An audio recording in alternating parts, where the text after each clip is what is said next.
Hello, hello. Welcome to your Monday morning. No, it's not Monday morning, it's Tuesday morning. Um, Today we're going to do a bit more of a practical one, in terms of a technique that you may be familiar with. It's called the emotional freedom technique, also known as tapping. So you might have heard of it as tapping. Um, so we're going to have a little look at the theory behind it. And then we're going to have a chance to actually do some of the tapping. Thinking it was a nice time to bring in a practical, because we talk quite a lot about the theory, and some kind of light touch things, and this is fairly light touch as well. Um, but just a nice practical thing, if you are feeling quite anxious. So it's quite simple, but it can be really, really powerful. It's using like acupressure and psychology. Um, so you may or may not have heard about it, but it's very good for like releasing any emotional blocks as well. Um, and an easy practice that you can just start yourself. So I'm going to pop all this into, well, I've got my handout here, so I will send it you. But it's based on Chinese acupressure and modern day psychology. So it's the specific meridian points that I will show you that we tap on.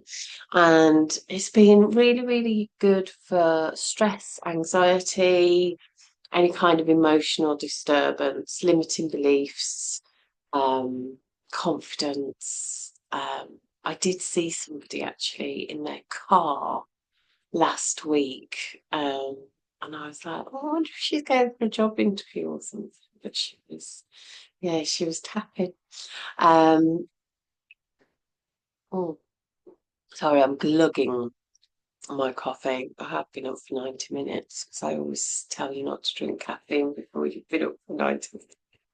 Um, and the research behind it, there is evidence to show that it does lower the cortisol level. Um, so it can bring some calm and clarity. So like any technique we use, it's always good to practice when you're having quite a chilled day. Um, Often when I've done the Create Your Calm workshops before, people come to the techniques when they need them. Like, I need this now. If we can start practicing when we're like, oh, do you know what? I'm fairly chilled today. We can access them quicker. When we're trying to access something that generates some calm, activates that parasympathetic nervous system, it's going to be so much harder if we're already up there with our nervous system switched on. So if we can just practice this. So the tapping points are that we've got the one called the karate chop. This is the side of the hand. Different people will teach you different things. There's the three finger tap. I just use two finger tap. I've seen people just use one, but they use like that part. I think two is plenty because it's quite a small area. So that's the karate chop one. And we've got the eyebrow point, and you can travel along it, or you can fix one point. So it might be more here. We've got the side of the eye, which is the temple. We've got under the eye. It's great for circulation as well, this, if you do it quite lightly. That lovely blood flow around that skin area. I mean, this is quite nice. This isn't the theory. I'm just going up from one now. Um, the two fingers. Then we've got under the nose here. We've got the chin. We have the collarbone. That feels like a more three-fingered one. Just play around with what your preference is. I won't do one finger. That feels like someone pointing at you. Two, three, and then under the arm. Okay, so this is all on your handout. And we're going to have a little go in a minute. So we could, yeah, maybe we could just do that now. So think of like a current stress or tension. Let's do a little practical. Um, think of something that you've got that's just a little bit niggly at the moment. Um, it could be something small. I would encourage it not to be anything massive. Um, could be something that's reoccurring, could be a thought, doesn't have to be a situation.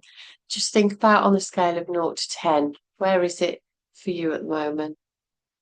If it is 10, I would recommend that at 20 to 7, maybe not. Maybe not starting the day with your number 10s. And not for the first time. This is the first time you've used tapping as well, because you could potentially be home alone. Because it can be really, really powerful. For some people, they've used it in trauma as well to unblock things. So, current stress tension, scale on 0 to 10. And select, like, do a setup phrase. So, these setup phrases are things that you will repeat as you tap. So, we use like a little bit of mantra in it as well. Um, so, if we start with, so it could be like, put some examples here. I've lost them. They're up there, I think. Um, so even though I feel this stress in my body, I deeply and completely accept myself. Um, so yeah, just think of if it's a situation like, even though I feel stressed about going to this meeting, I feel confident in my capabilities. Something like that. And then so you've got your phrase, and you start the tap with the hand, always the karate chop. Now we go in a sequence through the body as I've demonstrated, but you can just use one. Don't have to go through it all. Whatever is accessible to you. If you go through it all, the better. But just that actual light tapping, which is great in meetings actually. If you're hearing something, you're feeling quite stressed, just doing that tapping, repeat 3 times, even though I feel this stress in my body, I deeply and completely accept myself. Even though I feel stress in my body, I deeply and completely accept myself. Even though I feel stress in my body, I deeply and completely accept myself. So then we go to the eyebrows, and this is where you start talking. So you can say, this stress, side of the eye, I feel it in my body. Under the eye, it feels heavy. Under the nose, there's so much tension. So we keep tapping. On the chin, I'm carrying this stress. It's happening. It's in my body. It's okay to acknowledge it. I'm going 2 hands now. Really getting into this. On the collarbone, then under the arm, and I gently let it go. And then we can go to the top of the head, releasing this stress now. I don't know why I'm doing 2 hands. And just do 1 hand. I'm not sure why I'm involuntarily doing 2. Feels more powerful. See what I mean? So we just do, and you do that again. So you do the affirmation on the karate chop hand, and then do a bit more of a free flow. Like, I've got to speak to, you know, my auntie today. I feel really stressed for telling her she can't come and stay. It's okay to accept this. I'm doing two hands again. Um, and we go through. It's okay to put boundaries in place and suggest other times that she can come. I deserves to have boundaries. See, so it's a bit more of a free flow and then the top of the head with one hand, not two, as I'm demonstrating with two. I will look into the research of what's the difference between one and two.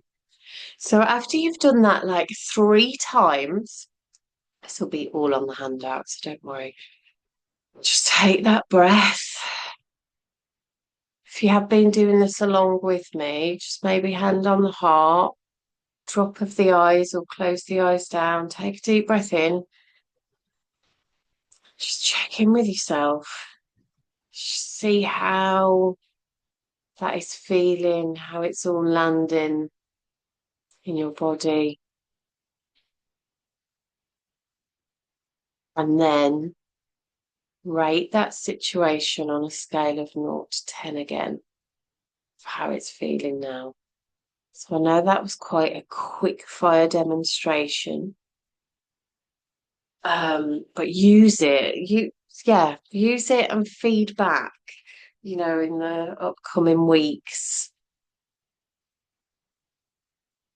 It's a really, really good one. Just that physical, when we talk about moving stress out of the body, if it's not accessible to you in that moment to go for a walk or, that kind of shaking or doing some yoga, that EFT tapping therapy can go and you've left something in your car, you need to just go and fetch it, or you may need to go to the bathroom.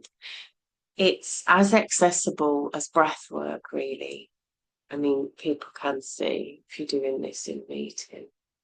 It's the best thing about working for mind is they'll probably know exactly what you're doing and just see how you are. You can also modify the phrases. So if you pick something, I always think with these techniques really go with what's coming up for you. So you could start with that. I feel stress in my body. You could start with that, but actually by the second round, could be like, well, actually, I'm feeling really emotional. Like, what's this? So we could be feeling stress in the body. It could be something that's quelling up, like a grief or something. So, staying curious, staying safe, at any point, if it's like, I don't like this is too much, then just stop. Simply stop, return to your breath. Tell yourself that you are safe and you are loved. Because as I say, it is very, very simple. It's effective, it's accessible, but it can also, like all of these things, create some cracks and some pathways and some routes into something more deeply seated. So go steady. And then I would always say, like, we'll close it just in case, and then we're going to have a chat to see if you've had any experience with it and if you actually did the exercise. But just to be aware of that there's some normal things. You might get some tingling. You might yawn. I can't even say yawn. The word, people say it's contagious. I can't say the word yawn without yawning. Um, Emotions. It's all signs of an energy shift. I have done tapping before and then just burst into tears. It needed to happen. I needed that release. So yeah, before you make it really accessible and you're going to nip into the toilet at work, just have a few rounds with it, see how your mind and your body reacts to it, because some people are particularly sensitive to certain techniques and find it really, really powerful. Other people might not. So it's normal to have these quells of emotion come up, and also tingling. It's all a shift. It's all energy moving around those emotions. So although it does have pathway to a deeper thing, um, it is kind of prescribed, for want of a better word, as a very easy, accessible technique. And they use it a lot in CBT.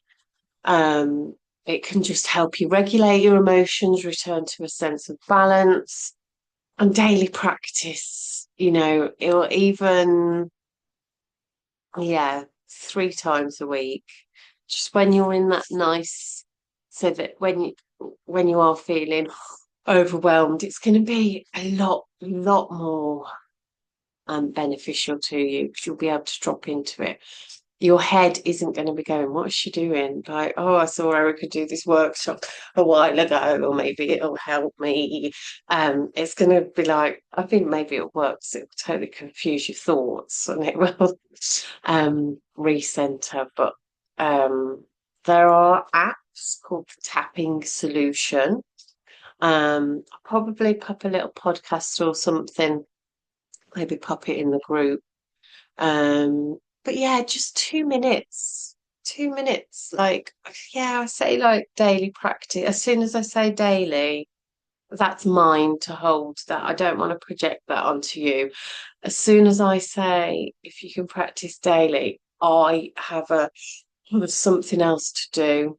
That's where I'm at the moment. It's 2 minutes, like do it daily, if you want to.